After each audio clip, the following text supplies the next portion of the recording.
Tinutime ka niya? Hoy, niloko ka ni Gina?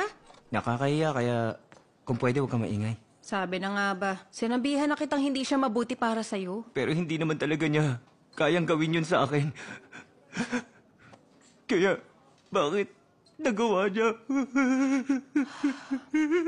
Hoy, bakit ka ba umiiyak? Isipin mo na lang na masamang aksidente yon. Kalimutan mo na siya. Miss ko na siya.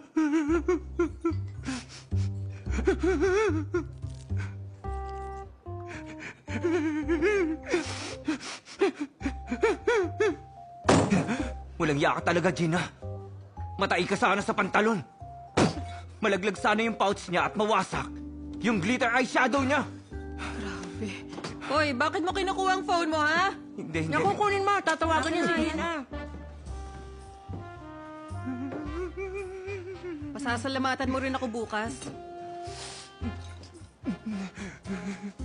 Bumalik ka na sa akin.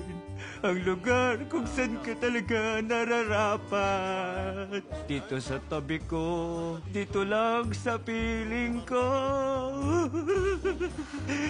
Bumalik ka na sa akin. Ay, nako, kawawa naman. Lagi niyang binibigay ang lahat sa mga babae. Bakit isang araw? Pati yung mga organs niya, ibigay niya na rin. Ay, naku! May phone English class ako kay Ryan ng 10. Alis na ako. Hindi. Hindi pwede. Kasi lilinisin ko ng alcohol ang sugat ang puso ko ngayong gabi. Ang pait. Masakit. Masakit dito. Ay, ano ba naman yan? Dito, Ubra, umalis ka na. Ay, lasing na siya. Kaya mo ba siya?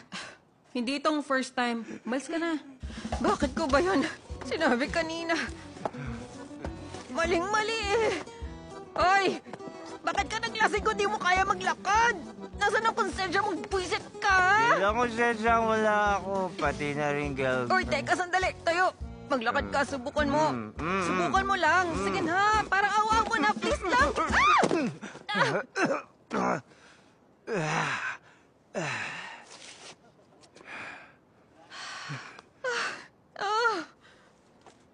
Iwan ko na lang kaya siya. Ano? Nahimasmasan ka na ba? Yung sira ulo na yun, ay! Hintayin mo ako! Gina! Mahal na mahal kita, Gina! Yung walang yan yun. Papatayin kita pag nahuli kita!